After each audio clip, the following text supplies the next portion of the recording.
Aris! Kumusta po kayong lahat? Okay, so yan Aris, maraming salamat po sa walang sawang pagsubaybay sa ating pong mga reading, and kung ikaw ay bago pa lang sa ating channel, mag-subscribe na po kayo, then i-click mo na rin yung ating notification bell para lagi kang updated sa ating mga bagong upload. So guys, sa mga interesado pala sa ating private reading, nasa description box below yung link ng aking Facebook, i-message nyo na lang ako guys, okay? So, tingnan natin, Aries, Sun, Moon, Rising, and Venus sign. Ganap sa inyo this week, Aries, Sun, Moon, Rising, and Venus sign. Aries, Sun, Moon, Rising, and Venus sign. So, guys, meron tayong Page of Cups. Nahihilig ka sa gala-gala. Medyo may mga, pag-explore ka this week, no, mapapansin mo, ba't parang lagi na lang ako nasa labas ng bahay? So, kahit gustuhin mo na magpahinga, pwedeng mga kaibigan mo mismo, yung kusang pumupunta sa inyo. So, ayan, may mga bisita ka dito, may mga gala ako nakikita dyan, parang ang kinidnap ang mga Aris dito. So, yung iba sa inyo guys, nahihilig kayo sa kape or sa mga kung anong drinks, or baka yung iba sa inyo, parang napupusuan mo na mag-business siguro ng cafe, no? Ayan, nauuso na kasi yan guys ngayon. And siguro naiisipan nyo na rin dito magbukas ng small business. So siguro pag-iipunan nyo to guys. Tingnan pa natin. Aries, Sun, Moon, Rising, and Venus sign. Additional message para po kay Aries. Ayan, dami lumabas. Salam po. Okay. So, guys, meron tayong the moon. So, iba sa inyo, guys, pwedeng this week ma-feel mo na magkakaroon ka ng matinding realization. Okay. Siguro dati, masyado kang introvert, no? Dati, masanay ka ng nag-iisa, masanay ka ng malayo sa tao, mas may peace of mind ka ng ganun. Pero this week, guys, nakikita ko, mas dadami yung circle of friends mo, no? Magkakaroon ka ng mga bagong kaibigan, bagong connection. Yan ang nakikita ko sa mga Aries this week. So, marirealize mo rin siguro na baka kailangan baguhin ko na rin yung ganong klase ng personality na lagi na lang nag-iisa. So, kasi siguro marami kang bisita. Marami kang kaibigan dito. So, mararamdaman mo, mas dumadami yung kaibigan mo. Mas dumadami yung nakakakilala sa inyo, guys. And, grabe, ang ganda nung nakikita ko, mas gumagaan yung pakiramdam sa mga bagong kaibigan. Para ka nagkakaroon ng kakampi talaga dito. Okay, Aries, Sun, Moon, Rising, and Venus sign. Aries, Sun, Moon, Rising, and Venus sign. Okay, Aries, Sun, Moon, Rising, and Venus sign. So, meron tayong Ace of Wands. Mukhang may biyahe, no? Actually, ito pag-uusapan siya this week, pero yung plano niya is maybe April na, no? April 2025. Pero this week, guys, meron ako nakikita pag-uusap, ano ba yung plano, ano ba yung dapat gawin, ganon. Okay? So, parang may ano na kayo dito, guys. Para pagdating siguro doon, hindi na kayo, guys, mangangapa ng mga kapamilya mo, kaibigan mo, ano yung gagawin. Dito, guys, ngayon, this week, no, may mga plano kayo dito. Okay, so may travel kasi rito, guys. Or yung ba sa inyo, guys, meron kayong na-expect, meron kang inaantay na isang tao na parang umuwi siguro or mag-travel papunta sa'yo. Pwede na sa malayo yan tao yan. And siguro ito na lang yung inaantay mo. Medyo naiinip ka. Okay, tingnan natin. Aries, Sun, Moon, Rising, and Venus sign. Aries, Sun, Moon, Rising. Meron tayong, ayan, dami pala. Isa lang muna, Spirit Guide.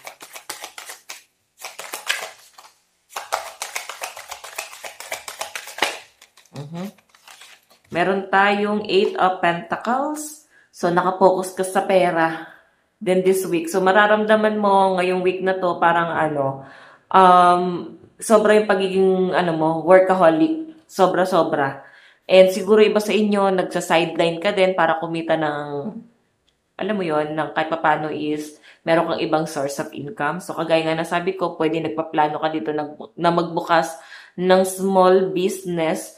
And kung sisimulan mo yan, guys, ang ganda ng nakikita ko, no?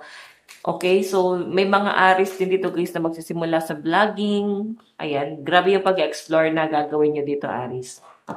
Okay? So, meron din guys no, sa love life mo, pwedeng meron kang inaantay na someone na nasa malayo. Iba naman sa inyo guys na single, pwedeng may mga nakakausap ka dito. Ayan, may mga nakakausap. Siguro, nag-explore ka, lalo na single naman. So, siguro yung iba sa inyo, Aris, nag-explore ka, ina-enjoy mo lang, ayaw masyado ng stress din, okay? Wheel of Fortune, more on, ano talaga, travel yung nakikita ko, and plano. Ayan, mukhang this week, ang dami mong plano. Tignan natin.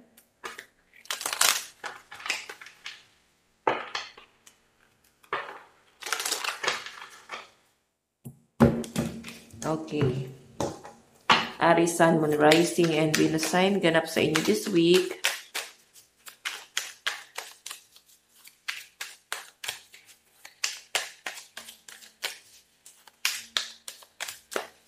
Meron tayong Six of Swords. Actually, yung iba sa inyo, medyo nalulungkot ka. Siguro, relocation o paglipat ng bahay. So, nagkakaroon kayo guys ng disappointment. Pwedeng hindi ka pa ready na mag-let go. Hindi ka pa ready na bumukod. Kasi parang iisipin ng iba sa inyo, Aris, no? Na practical na kayang bumukod. Kasi siguro mas mahirapan ka lalo na kung may mga anak, wala nang titingin sa mga anak. Pwedeng mahirapan ka mag-adjust lalo na pagdating sa trabaho. Yan yung nakikita ko sa inyo dito, Aris. Six of Swords. Okay? So, relocation.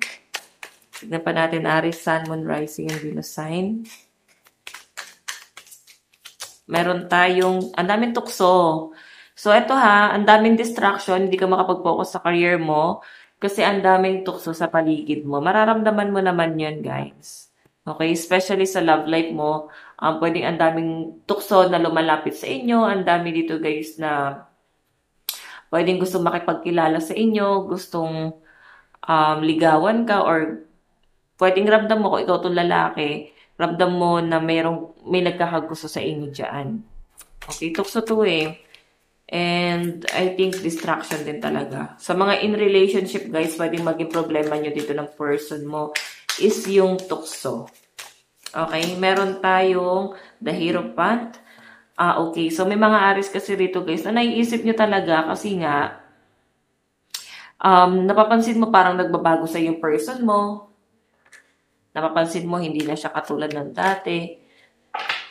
So, kaya naiisip nyo na parang natatempt, no? Na magkaroon ng third party. Pwedeng mag-flirt lang naman. Ayan. Pero sa mga single dito, pwede ikaw yung ginawa ng masama, no? Pwede yung person mo yung nagkaroon ng third party kung single ka na. Okay, kahit naman guys sa mga in relationship, pwedeng may naunang asawa yung person mo. Meron tayong judgment. So, kailangan mo nang i-release, i-let go lahat ng mga doubt, lahat ng mga mabibigat na suliranin. Siguro guys, kailangan nyo na yan, i-let go. Kasi nakikita ko dito, Aris, ito yung magpapabigat sa kalooban mo. Oo. Queen of Wands. Okay, magpapabigat sa kalooban mo. Bakit? Kasi hindi ka nakakapag-focus talaga sa kung ano dapat yung gawin mo, no? Nawawala ka dun sa linya mo. Okay? Sa dami ng distraction. Siguro piliin mo yung kaibigan.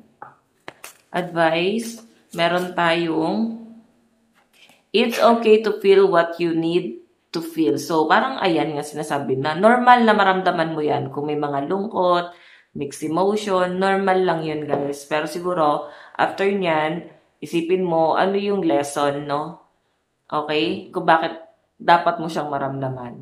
Okay, sorry. Sa ito lang po ang inyong reading. Maraming salamat. God bless and love you all. Bye-bye.